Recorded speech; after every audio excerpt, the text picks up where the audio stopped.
Welcome to the Madison Miller Podcast. Today is Thursday, February 18th, 2021. Today I'm going to recap yesterday's college basketball, NBA, and NHL games, look ahead to today's games in each sport, my latest NBA power rankings, my latest NFL mock draft. We'll recap the Ask the Answer finale. We'll go over the news and notes and my best bet of the day. All right, we're going to start with college basketball. We will go over the games from yesterday and look ahead to what is a pretty busy slate for today, if you ask me. So, without further ado, here we go. Wagner over Mount St. Mary's, 57-55. Quinnipiac over Iona, 74-70. NC State over Pitt, 74-73. Sacred Heart over Central Connecticut State, 82-70. BU over Holy Cross, 78-69. Indiana State over Evansville, 87-73. Gardner-Webb over Radford, 69-57. Marquette over Butler, 73-57. St. Francis Brooklyn over Fairleigh Dickinson, 90-87. UCF over South Florida, 81-65. Maryland over Nebraska, 79-71. Kentucky over Vandy, 82-78. Mercer over East Tennessee State, 71-64. Wofford over the Citadel, 81-67. Furman over Samford, 78-64. Chattanooga over Western Carolina, 89-81 in overtime. VMI over UNC Greensboro, 88-77. North Carolina over Northeastern, 82-62, so best bet's a loser by a couple of points. VCU over Richmond, 68-56. Number 17, USC over Arizona State, 89-71. Number 22, Loyola Chicago over Valparaiso, 54-52. Number 23, Kansas over Kansas State, 59-41. Drake over Northern Iowa, 77-69. Wyoming over New Mexico, 83-74 in overtime. Seton Hall over DePaul, 60-52. If it was DePaul over Seton Hall, that would have been bad for Seton Hall. Duke over Wake Forest, 84-60. Number 19, Tennessee over South Carolina, 93-73. Indiana over Minnesota, 82-72. Boise State over Utah State, 79-70. And Missouri State over Southern Illinois, 68-53. All right. Today's games at 5 o'clock. You have South Carolina Upstate against Presbyterian. My line is Upstate by 2. I did not do totals again today because I was getting other activities for the podcast ready. And Upstate is a 2.5-point dog. So I'm going to take Upstate plus a 2.5 and plus 120 on the money line. 6 o'clock, Gardner-Webb and Radford. My line's Radford 4, and it's Radford 4.5. Total's 131.5. I'm going to take the over. Campbell and Hampton. My line is Campbell 6, and it's Campbell 3.5. I'm going to lay the 3.5 with Campbell at minus 115. 7 o'clock, ESPN 2, number 6, Houston at Wichita State. I'm at Houston 6. It's 7.5, total 138. I'm going to take the over at minus 115. ESPN, number 11, Iowa at number 21, Wisconsin. I'm at Iowa by a half. And it's Wisconsin, too. I'm going to take Iowa plus the 2 at minus 105 and plus 135 on the money line. I think that Iowa's due. And I think that Wisconsin's in a little bit of a lull. So give me Iowa plus the 2 at minus 105 and plus 125 straight up. Southern Virginia and Davidson, we can skip. Longwood, Charleston Southern. I'm at Longwood 5.5. And it's 3. I'm going to lay the 3 with Longwood against Charleston Southern. Vermont and UMBC on ESPNU. I'm at Vermont by a half. And it's 4. Give me UMBC plus the 4 at minus 115. I don't know if they'll win the game, but I think it'll be a close game. Illinois State and Bradley. I'm at Bradley 6.5. And it's 2. I'm going to lay the 2 at Bradley. William Mary, Elon. I'm at William and Mary by 2.5.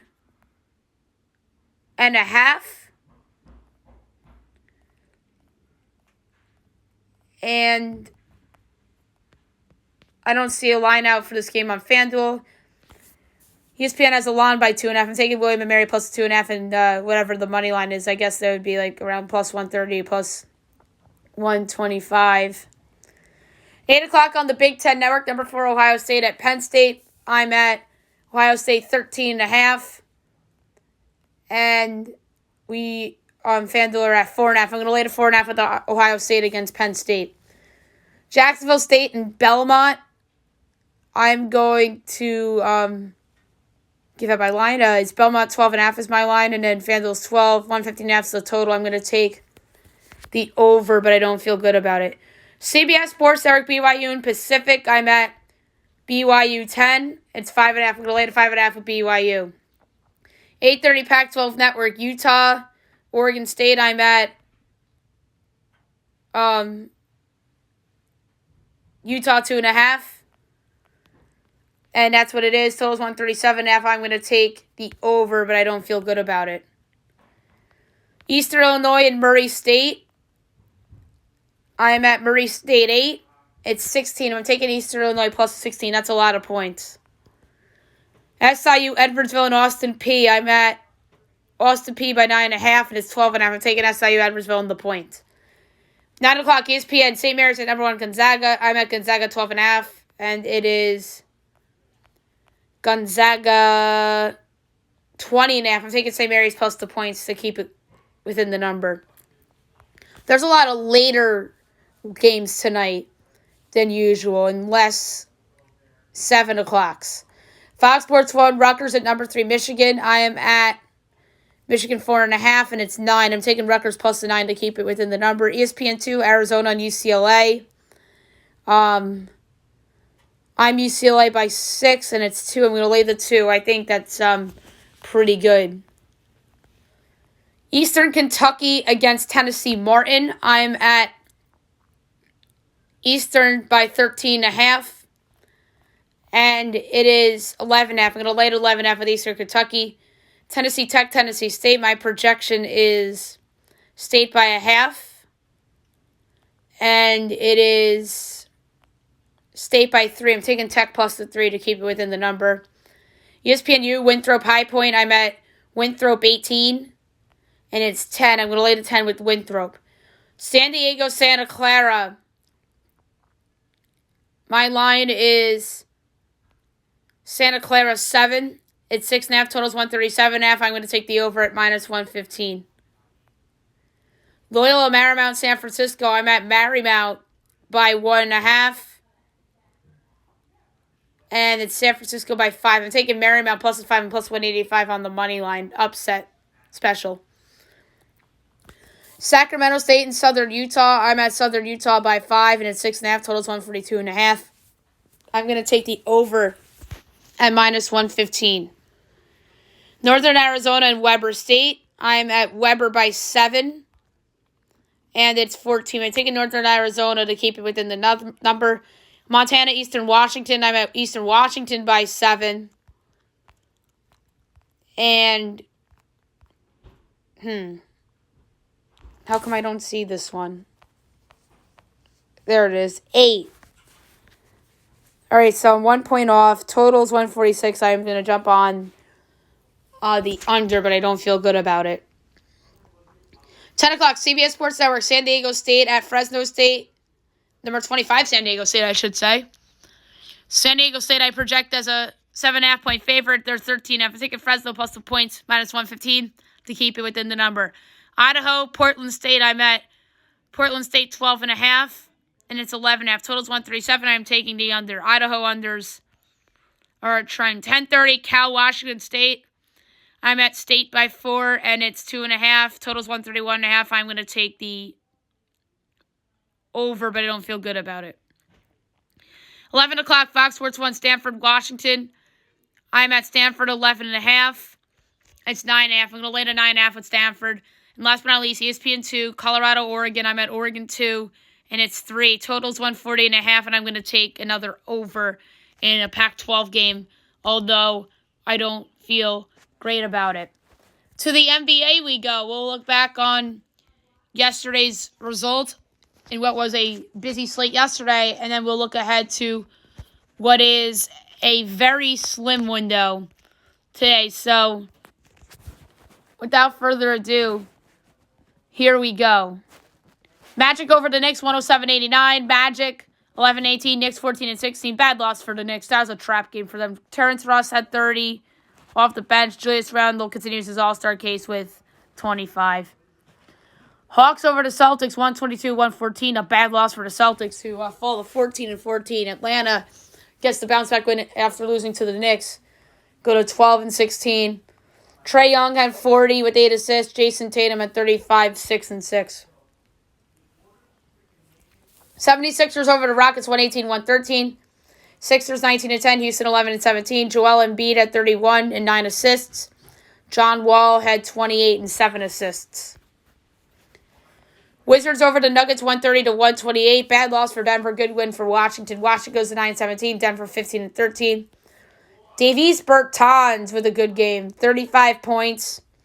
And then Jamal Murray had 35 for Denver. He looked like the guy we saw from the bubble in that game.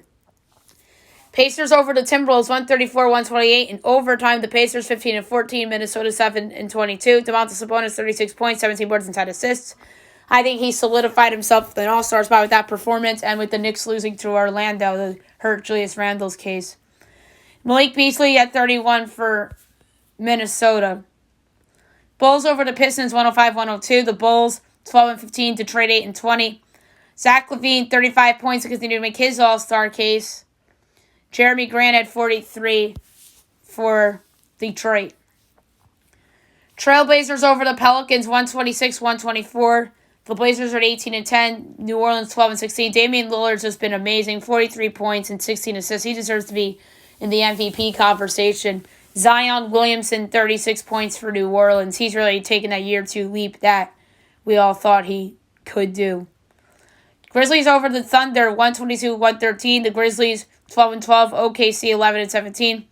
Jonas Valanciunas, 22 points, 12 boards. And Shai Gilgeous-Alexander returns for the Thunder, but it's not enough. 22 points and 6 assists. Next up, the Warriors over the Heat, 120-112. In overtime, this was a good game on ESPN last night. Golden State 16-13. Miami 11-17. Kent Bazemore, 26 points and 8 boards. Bam Adebayo, 24 points for Miami. And his all-star case took a hit with that loss and with the Sabonis performance. Jazz over the Clippers, 114-96. Utah 24-5. Clippers 21-9. Donovan Mitchell, 24 points and 7 assists. He belongs in the MVP conversation as well. Lou Williams had 16 and 6 assists for the Clippers. Like I said earlier, only 3 games tonight. 7:30 TNT, you have the Raptors and the Bucks. I'm at Milwaukee 7, total 230. And I don't think Drew Holiday's back yet, so I have to make an adjustment to 5. Because from what I heard, Holiday isn't coming back until another 5 days. So, Milwaukee 5, total 230. It's Milwaukee 6, total 235. And I'm taking the under at minus 114. Holiday's still out. I know neither of these defenses are really playing well, and their offenses have been on fire, but they're inflating these totals. I'm taking the under at minus 114. And on TNT in the nightcap, you have the Nets and the Lakers. I'm at Lakers 5.5 total to 29. Looks like no Davis and no Durant. And it's Lakers 2.5 total to 32. I love the Lakers here. Oh my goodness. I know if Durant was playing, different story. But it looks like Kevin Durant's out. James Harden's going to be there. Let me make sure LeBron's playing, because that is a ridiculously low line for the best player in the NBA to be favored by against the shorthanded Brooklyn team. I love the Lakers tonight. Love them against Brooklyn. And in Miami, Sacramento, I'm at Miami 2.5 total to 25 million. It's Miami 1 total to 26.5. I'm not going to bet anything in this game. But if I had to pick, it's Miami minus 1 in a bounce back spot against Sacramento. I don't feel good about it, but I think that they're desperate, and I think that they'll come out and play well. So, if I had to pick a side or a total, I would go Miami and lay the 1 and bank on them to win by more than 1 point. So, my pick for that one is the Miami Heat laying the 1 point. Alrighty, now move on to the NHL. We'll go over the games from last night and look ahead to what I think is a busy slate tonight, which it is. Panthers over the Hurricanes 4-3 in overtime on the game-winning goal by Jonathan Huberdeau. Florida's 10-2-2. Carolina 10-3-1. Number 3 started the game with 32 saves on 35 shots. Chris Drieger. The number 2 started the game with a goal, Vincent Trocheck, against his former team. And the number 1 started the game with 2 goals and assists, including overtime winner Jonathan Huberdeau. Maple Leafs over the Senators 2-1. A good bounce-back win for Toronto after that collapse. They're 12-3-2. Ottawa 4-3-1. The number 3 started the game with a goal of Brady Tkachuk. The number 2 started the game with a goal of Austin Matthews. And the number 1 started the game with 27 saves on 28 shots. Frederik Andersen. Blackhawks over the Red Wings 2-0. The Blackhawks 9-5-4. Detroit 4-11-3. The number 3 started the game with 24 saves on 26 shots. Jonathan Bernier. The number 2 started the game with a goal of Philip Khrushchev. And the number 1 started the game with 29 saves on 29 shots. Kevin Lankinen, who's been showing some promise for Chicago this season. Canucks with the big 5-1 victory over the Flames. They are 8-11-1. Calgary 8-7-1. The number 3 started the game with 35 saves on 36 shots. Turning back the clock, Braden Holtby. The number 2 started the game with a goal and 2 assists. Brock Besser. And the number 1 started the game with a goal and assist. JT Miller. Oilers over the Jets 3-2. The Oilers 10-8-0. Winnipeg 9-6-1.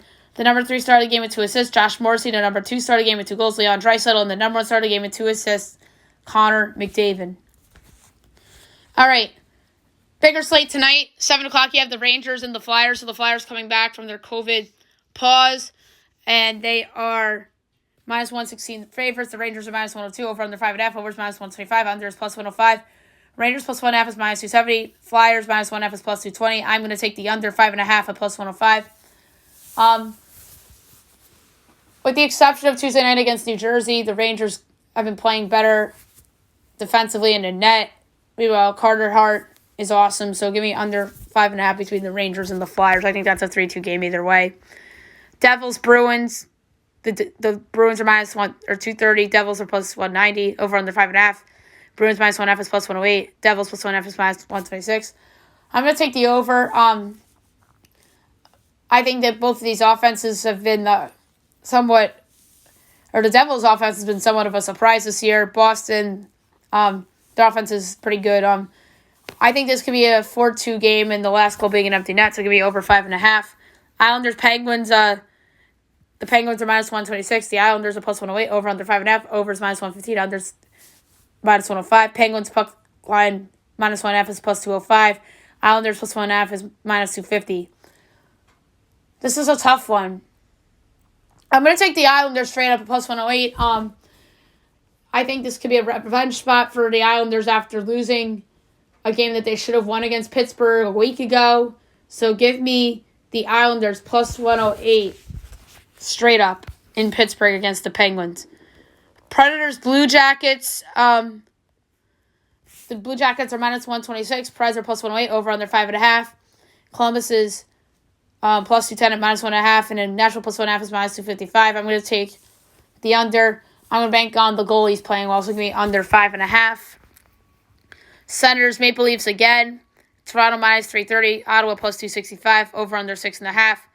Senators plus 1.5 is even money. Toronto minus 1.5 is minus 118.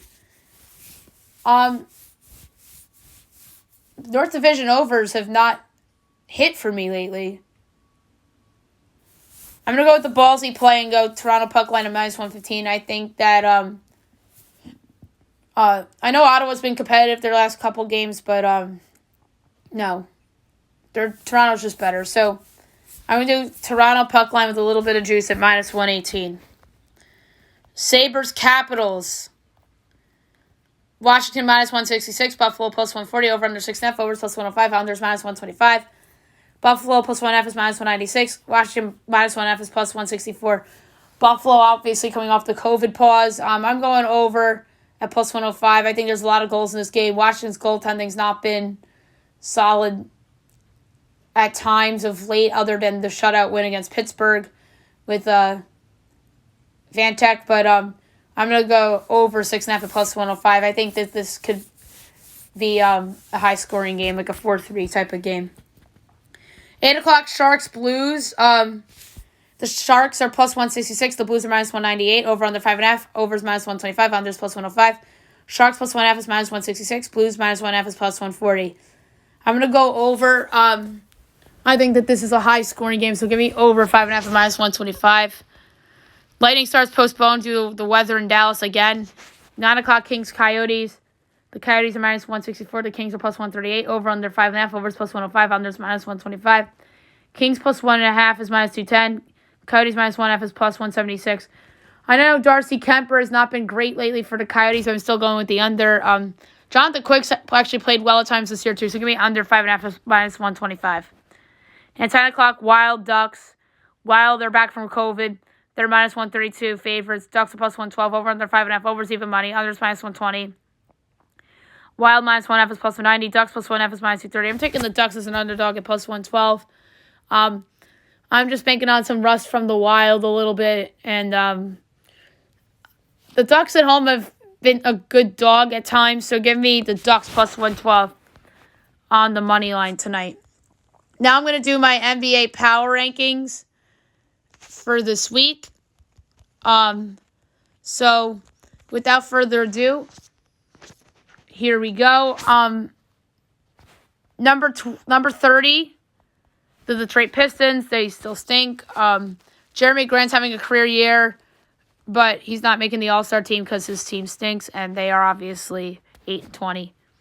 29, the Cleveland Cavaliers are 10-19. They've been terrible lately. They've reverted back into what we thought they were before the season. Number 28, the Minnesota Timberwolves are 7-22. They've won a couple games recently. Got to hand it to them. Karl-Anthony Towns is back with D'Angelo. Russell is still out. And he's going to be out for a while. 27, the Washington Wizards, 9-17. They've won a couple games recently as well. That's courtesy of one Bradley Beal. And then Davies Bertans, obviously, having that great game last night. 26, the Oklahoma City Thunder, they're 11-17. SGA's back, but they really haven't played that well. Number 25, the Orlando Magic, they're 11-18. They get the win over the Knicks last night to keep themselves kind of in the mix for that play-in tournament. They are a game and a half back of the Hawks. Number 24, the Houston Rockets, 11-17. They had that good run after Harden got traded, but they're starting to hit reality now a little bit. Number 23, the Atlanta Hawks. They are 12-16. They had that loss to the Knicks, and they beat the Celtics. Number 22, the Chicago Bulls. They're 12-15. They got the win last night. Zach LaVine's making an all-star case. Number 21, the New York Knicks, 14-16. They had that classic trap loss last night. Some people thought that was going to be Friday night against Washington without Bradley Beal, but Nikola Vucevic had a good game. Terrence Ross was hot from 3, and then the Knicks offense reverted back to what it was before they acquired Derrick Rose. Number 20, the Charlotte Hornets. They are where's Charlotte? 13-15. They're 8th in the East right now. By the way, New York is 6th, which is crazy. Charlotte 8th is crazy, too. Gordon Hayward's having a good year. He hasn't had an all-star season. Number 19, the Miami Heat. They're 11-17. I think this is the last round. I'm going to keep giving them the benefit of the doubt until they start winning games. I'm sorry. Jimmy Butler's back. They should have won last night. They blew that game. Number 18, the New Orleans Pelicans. They are 12-16. They're right there in the mix for the play-in tournament. Number 17, the Toronto Raptors. They are 13-15, 7th in the East. They're playing good ball right now. Pascal Siakam's turned back into the player that he was at the beginning of last year. Number 16, the Sacramento Kings, 12-15. They've been entertaining this year. De'Aaron Fox is making himself an all-star case.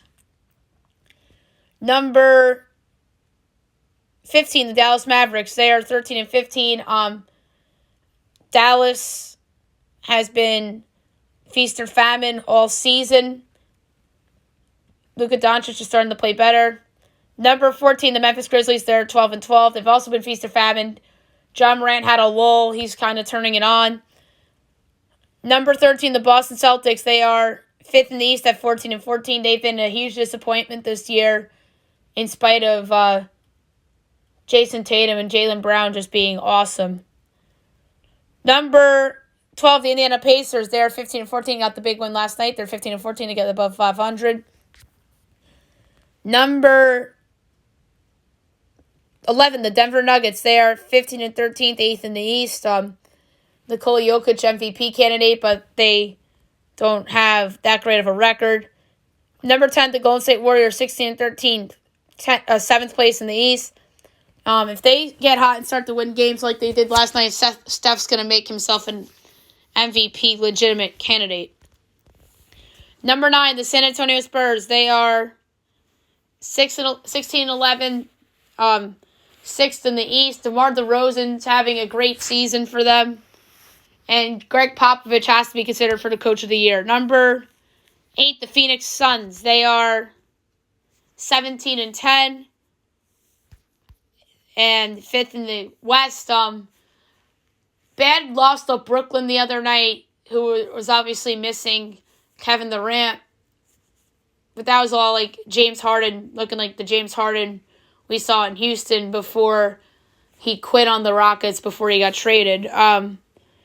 But yeah, the Suns are really good, led by Chris Paul and Devin Booker and DeAndre Ayton. Number 7, the Portland Trailblazers. They're 4th in the West at 18-10. Damian Lillard has to be considered an MVP candidate and has to be taken seriously because 18-10 in a loaded Western Conference is just remarkable, especially with those injuries to C.J. McCollum and Yusuf Nurkic. Number 6, the Milwaukee Bucks. They're 3rd in the East at 16-12. Giannis Antetokounmpo is still having an otherworldly season despite poor free throw shooting. Number 5, the Brooklyn Nets. 18-12. James Harden's playing great. Kevin Durant had that great homecoming at Golden State the other night on ABC. Number 4, the Los Angeles Clippers are 21-9, 3rd in the West, 21-9. Kawhi Leonard and Paul George have been out lately, but when they're healthy, they've been playing great. Number 3, the Philadelphia 76ers, 1st in the East at 19-10. Joel Embiid's an MVP candidate, and Ben Simmons has been great. Number 2, the Los Angeles Lakers at 22-7. LeBron has to be the MVP favorite at this point, despite not being in 1st in the Western Conference. He's still the best player in basketball as far as I'm concerned. And number 1, the Utah Jazz at 24-5. They've been unreal. Donovan Mitchell has to be an MVP candidate, and Rudy Gobert has to be the front runner for Defensive Player of the Year right now. And those two guys, it's remarkable.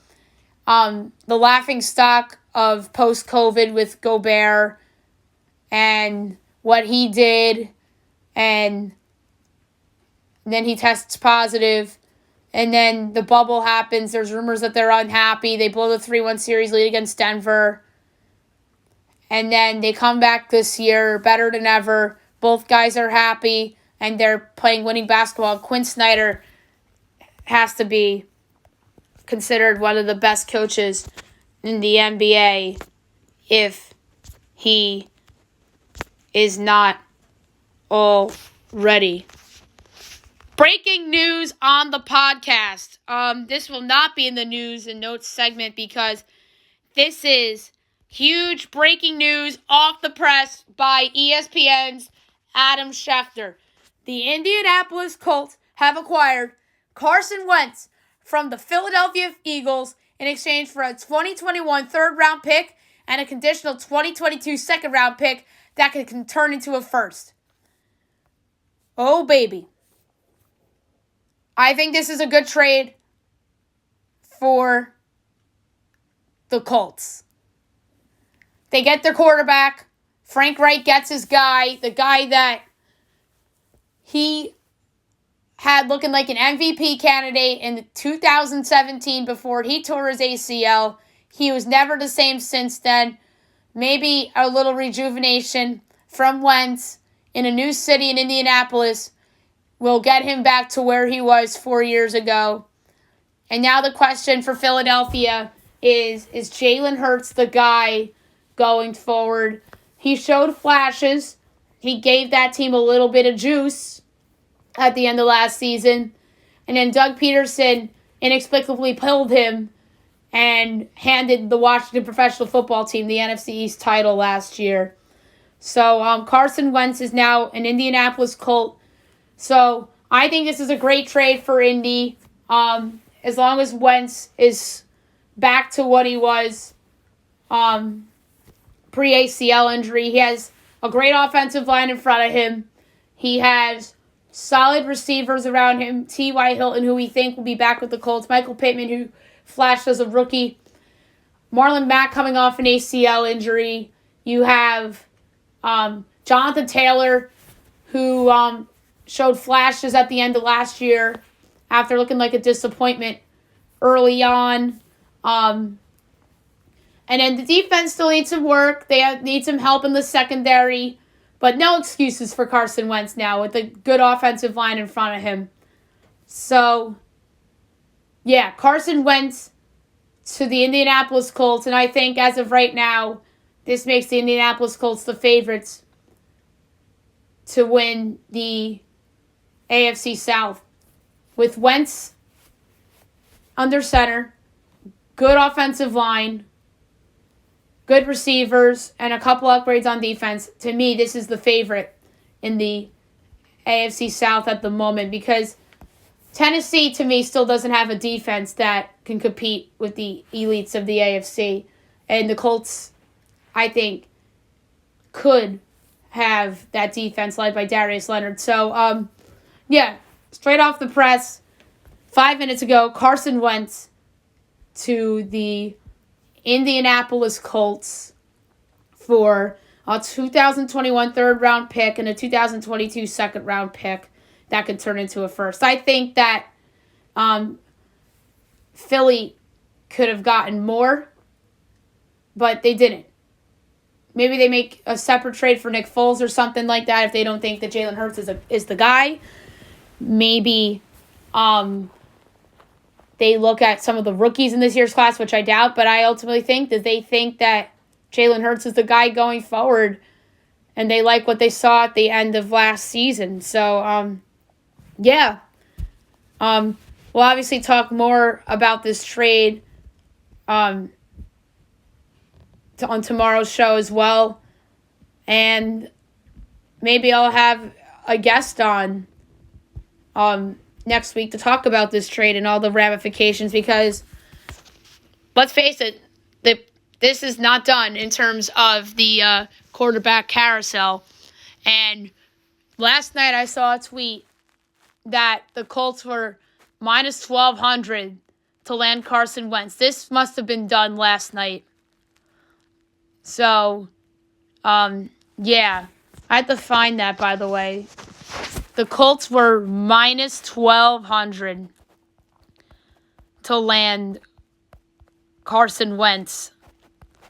It was on Fox Bet that had minus 1,200. So maybe Jay Glazer knew something last night but couldn't break it. Maybe somebody else knew something and told somebody. And that's why that line moved. And let's face it, Vegas knew at 7 o'clock last night that Carson Wentz was going to be an Indianapolis Colt. And now I'm going to do my NFL mock draft for this week. I did not do one last week, but I did one for today's show. So,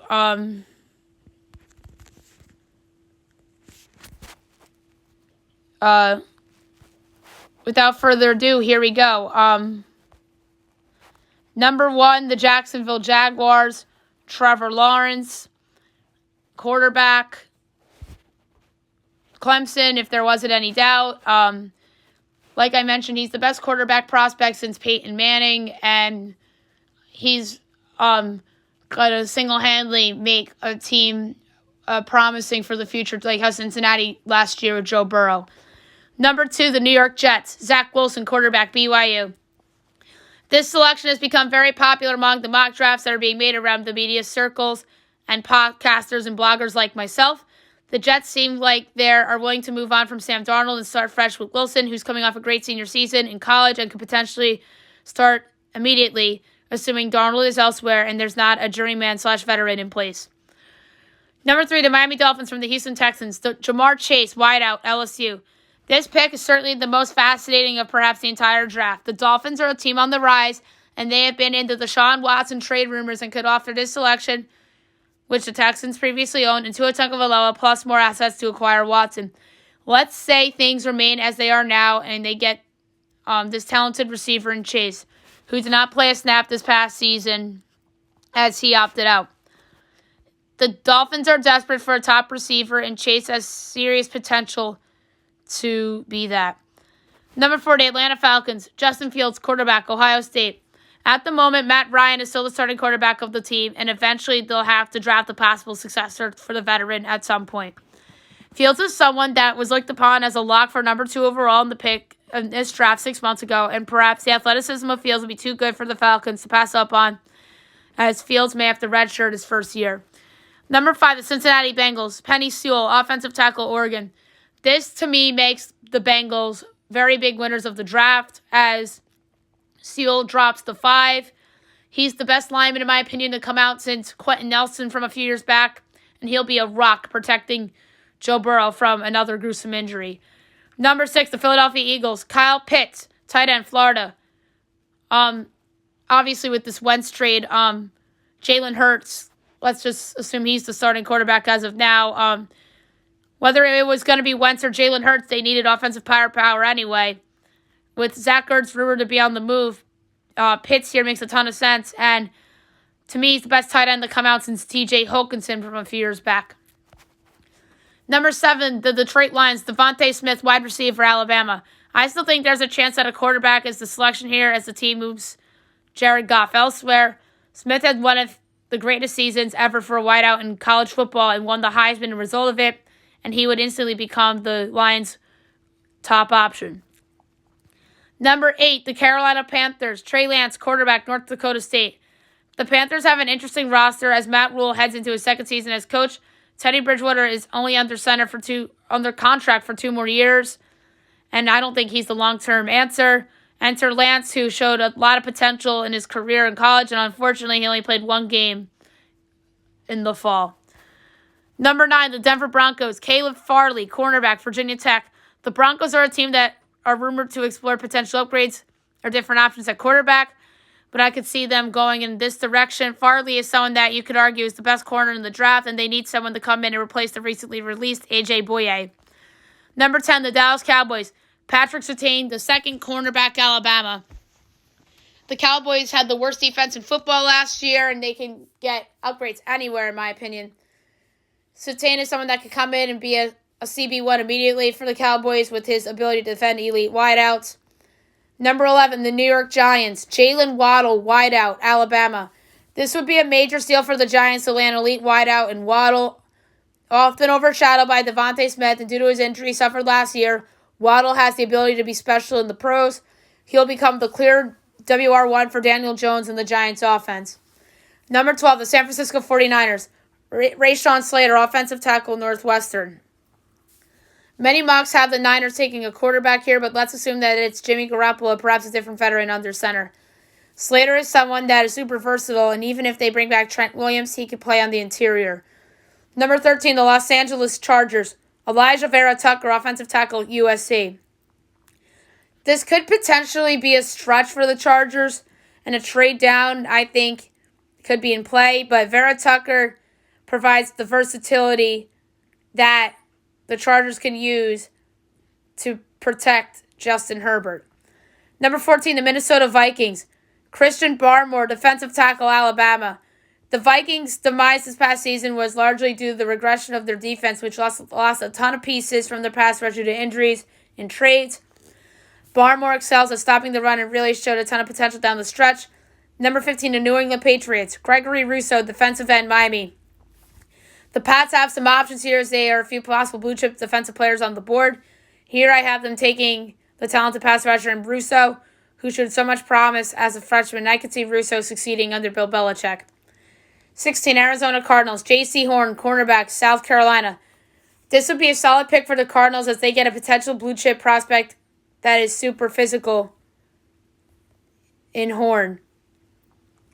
Depending on the situation regarding Patrick Peterson, Horn could potentially form a tandem with Peterson or replacing him. Number 17, the Las Vegas Raiders. Kwity Paye, defensive end, Michigan.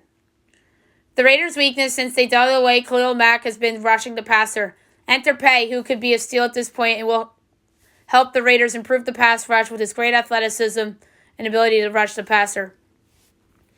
18, the Miami Dolphins. Micah Parsons, outside linebacker, Penn State. Getting Parsons at this point would be a major steal for the Fish as long as he pans out to be the guy that many projected as a top 5 pick in the draft back in September. Parsons has shown versatility and elite playmaking in his time in college, and the Pats would have themselves a player on defense if they've lacked for some time now. 19, the Washington Professional Football Team. Kadarius Toney, wide receiver, Florida. Washington certainly should address its long-term quarterback situation after moving on from Dwayne Haskins. But let's say they acquire a veteran. Wide receiver is also needed as they don't have anyone reliable outside of Terry McLaurin and Toney. And Toney is someone that was overshadowed in college due to the presence of Kyle Pitts. And he showed his skills and speed to succeed. 20, the Chicago Bears. Christian Darrisaw, offensive tackle, Virginia Tech. Say all you want about the Bears' quarterback situation, but their biggest weakness relies on the offensive line, and they need reinforcements in the worst way. Darrisaw is someone that has great blocking skills and could come in and start at left tackle right away. Number 21, the Indianapolis Colts. Jason Owe, defensive end, Penn State. Owe is somebody that had a good college career. He has high upside, and I think that one day he could come in and potentially be the long-term replacement for Justin Houston on the Colts pass rush. All right, number 22, the Tennessee Titans. Jalen Phillips, defensive end, Miami. The Titans are in dire need of youth and energy on the defensive front as their pass rush was non-existent this past season. Phillips is someone that was always overshadowed in college due to the presence of Gregory Rousseau.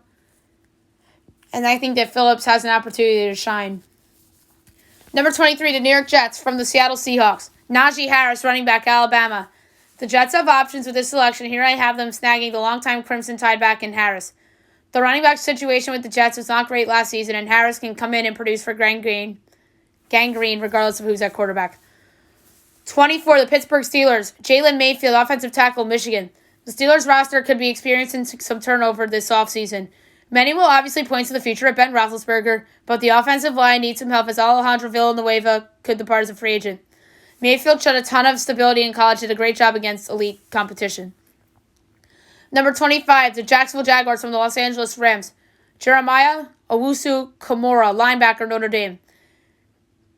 Despite, in all likelihood, selecting Trevor Lawrence first overall, this Jags roster is still littered with holes on it. Owusu-Koramoah is someone that showed great playmaking and athleticism on an Irish defense that had some fine moments this past season. 26, the Cleveland Browns. Azeez Ojulari, defensive end, outside linebacker, Georgia. This would be a solid pick for the Browns, who could use some pieces on their pass rush to help out Myles Garrett. Ojulari has shown a great athleticism and speed in college and could come in and help right away. 27, the Baltimore Ravens. Alex Leatherwood, offensive tackle, guard, Alabama. The Ravens have some playmakers that they have to replace production from, whether it's due to free agency, trade, or retirement. Leatherwood is someone that can come in and play anywhere on the Ravens offensive line, whether it's replacing the retired Marshall Land at guard or the possible soon-to-be traded Orlando Brown at tackle. 28, the New Orleans Saints. Mac Jones, quarterback, Alabama. It seems likely that Drew Brees is going to announce his retirement sooner rather than later, and depends on the situation with Jameis Winston. The Saints should be thinking long-term as well. Jones had a breakthrough season at Alabama, but there is a possibility that the talent around him made him look greater than he actually is. 29, Green Bay Packers. Nick Bolton, linebacker, Missouri. The Packers have some on their defense, some talent on their defense, even though it was exposed in the postseason against Tom Brady and the Bucs. Bolton has shown a ton of flashes in college with his playmaking ability and would be a nice fit in their front seven. 30, the Buffalo Bills. Carlos Basham Jr., defensive end, Wake Forest.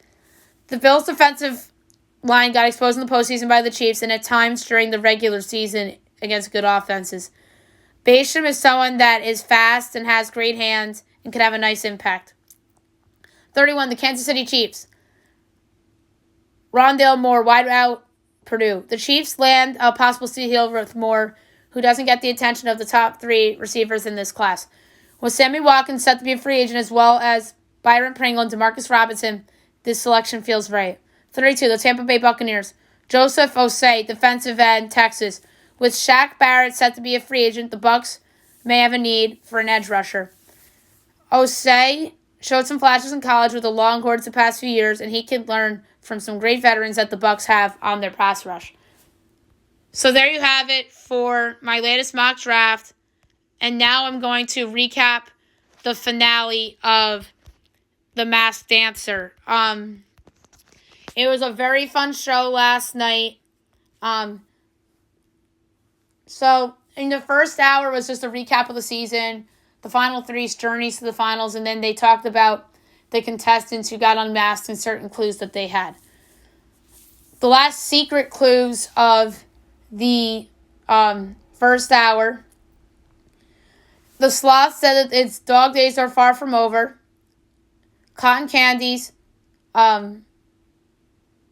finger forms, and the tulip relationship with penguins. They had a group performance of The Time of My Life from Dirty Dancing. Craig Robinson sang, and the three contestants danced. All right, tulip, there's an E-face, flowers, makeup, exhale were the clues in this package. And she performed the performance to Kings and Queens. She did some gymnastics in there. And her word up was followers. My guest, Mackenzie Ziegler. Ashley with Mackenzie Ziegler. Ken Jug went with Lucy Hale. Sloth, a bad boy. Hints about having a wife and a baby. There's money in there. And he performed Ballroom Blitz. His word up was magical. I went with Channing Tatum here. Ashley Tisdale went with Hugh Jackman, and Ken Jung went with Channing Tatum. Cotton candy. There were rings. There was rain, lights, a perfect 10. And she performed the number that This Is Me. And it was amazing. And her word up was foundation. I went with Simone Biles. Ashley Tisdale threw out Simone Biles and Gabby Douglas. And Ken Jung went with Michelle Kwan. The third place finisher was the tulip. I'm going to do vault guesses on this one. My vault guess for tulip was Maddie Ziegler. My final guess was Mackenzie Ziegler. Ken Jung asked reality show. She said yes. His final guess, Lucy Hill. Ashley Tisdale, TikTok was her question. She said yes or maybe. Maybe, and a giggle, and that was like her voice, and it sounded like her voice when she said that, and she went with Mackenzie Ziegler. Paula Abdul asked if she lived in LA. She said yes. And then Paula guessed Liza Koshy. Brian Austin Green asked if this person was dancing young, and she said yes, and his final guess was Sabrina Carpenter. And who was it? I was correct. Ashley Tisdale was correct. It was indeed Mackenzie Ziegler. And that was a very good vault guess that I had for the tulip, and it happened to be her sister, who happened to be my final guess. Second place was the sloth. My vault guess for the sloth was Kevin McHale, which was terrible. And my final guess was Channing Tatum. And I was all over the place with this. I initially said Derek Jeter. I had Leslie Odom Jr. And I went with Channing Tatum because there was a big hint about Magic Mike in there. Ashley Tisdale asked if this person's hosted the event. He said yes. She went to Hugh Jackman. Paula said, have I seen him with the shirt off? He said yes. And then she went with Max Schmelvovsky. Ken Jeong asked if we've seen him on a magazine. He said yes. He went with Channing Tatum. And Brian Austin Green said, are you over 35? And he said yes. And his final guess was Max Schmelkovsky. And it was indeed Max Schmelkovsky of Dancing with the Stars. And quite frank, Sloth had his best performance last night, but it wasn't good enough to knock off the cotton candy. They did not do questions for cotton candy due to time restrictions, I guess. My final guess was Simone Biles. My vault guess for cotton candy was actually Julianne Hough because there was a lot of dancing clues. Ashley went with Simone Biles. Paula went with Gabby Douglas. Brian went with Tara Lipinski. Ken Jeong went with Michelle Kwan. And who was it? Gabby Douglas. Paula Abdul was correct for the second time in the episode. She got the most correct guesses of the season. And I thought she was the best judge on the show. So Gabby Douglas wins the Masked Dancer. Good for her. I was close. I thought it was Simone Biles when she took the mask off. I thought for a hot second it was Simone Biles. I was so excited, but it was indeed Gabby Douglas, which I considered her for cotton candy. I thought about her early on, but I stuck with my gut and went with Simone Biles. But it was indeed fellow gymnast Gabby Douglas. So my other vault guesses throughout the season, Hammerhead, my vault guess was Seth Rogen. It wound up being Vinny from Jersey Shore. I said Tulip, Maddie Ziegler. It wound up being Mackenzie Ziegler. My vault guess for cricket was Michael Strahan because of his personality, but it wound up being Brian McKnight. Disco Ball, my vault guess was LL Cool J. It wound up being Ice-T. My vault guess for Exotic Bird was actually Gabby Douglas, but Gabby Douglas turned out to be a different contestant on the show, and it wound up being Jordan Sparks. Like I said, my vault guess for Sloth was Kevin McHale. It wound up being Max from Dancing with the Stars. Ice Cube. My vault guess was Anderson Cooper due to the White House clues. And it wound up being Bill Nye, the science guy. Ken Jeong got that right. Zebra. My vault guess was Joey McIntyre. That was bad. And then I was with Floyd Mayweather for weeks, and it wound up being Oscar De La Hoya. And then Cotton Candy, I mentioned my vault guess was Julianne Hough, and it wound up being Gabby Douglas. And then Miss Moth, my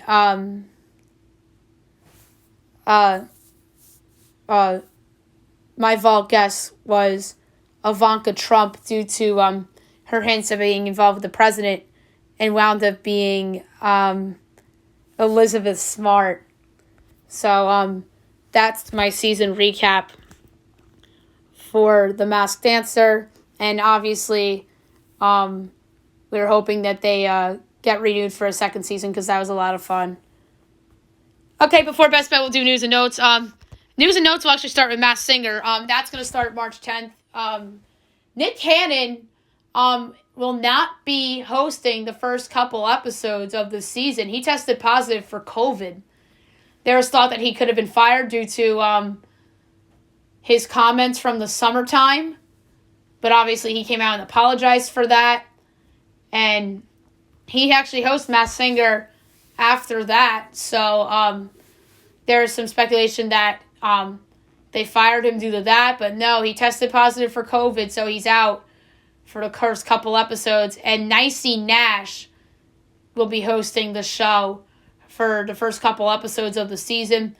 There's supposedly a lot of bigger names on this season, but they say that every year. But sometimes they turn out to be right because Chris Daughtry is somebody that was a big surprise in season 2. And then we had Leanne Rimes, who's a big country singer who wound up winning last season. We had Jesse McCartney, who's a big name. So it's going to be interesting to see who's on this show. On the March 10th podcast, I'm going to do my predictions on who could potentially be on the show. We saw in ads last night a pig costume, and we saw some other funky costumes. All the judges are back, obviously, so it should be a fun season of The Masked Singer. The Carson Wentz news broke. We talked about that already. And there's a wild draft stat. So 0 of the 22 quarterbacks drafted in the first round between 2009 and 2016 are with the original team after the Wentz trade. And that came from Field Yates. That is just incredible. All right, some random news and notes. Andre Drummond is somebody that is obviously going to be either be traded or bought out by the Cleveland Cavaliers. And 8 to 10 teams are giving him a look.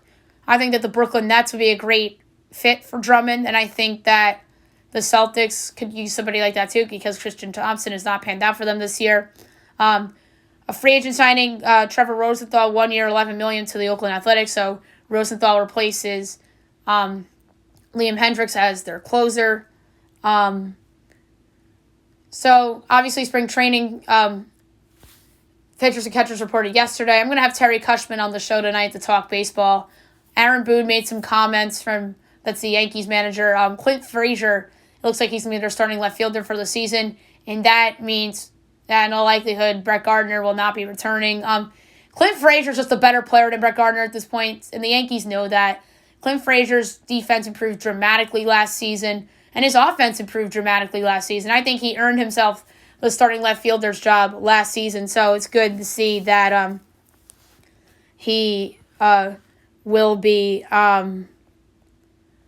getting an opportunity.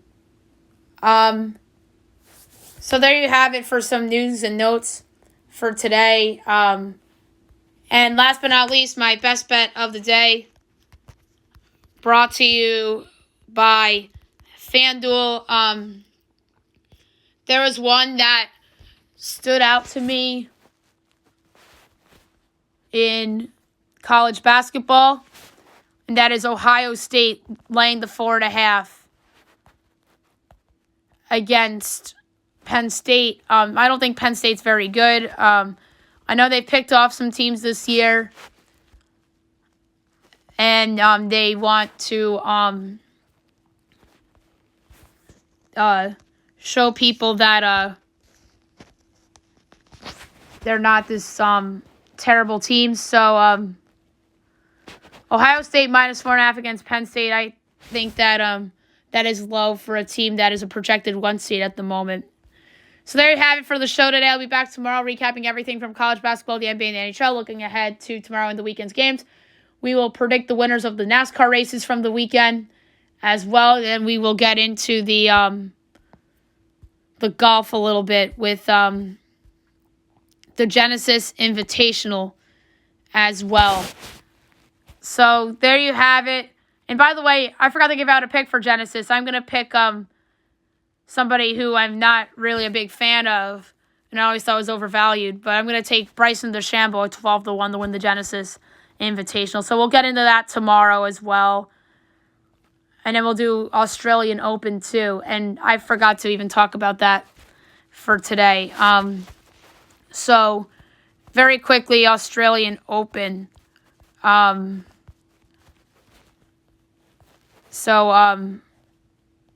Nadal over Tsitsipas in 5, Novak over Karastev in 3, and then women's Osaka over Serena in 2, and Brady over Machova in 3. And then we have the semifinals tonight for the men's. Actually, no, that's the doubles. My bad. We have the semifinal tonight between Medvedev and Tsitsipas. That's going to be a great match. I'm going to go with Medvedev in 5 for tonight. And then we have a good final in the women's between Ahsoka and Brady. And then, obviously, the winner of Tsitsipas Medvedev will face Djokovic in the final. We'll pick that tomorrow as well. Hope you guys have a great day, everyone.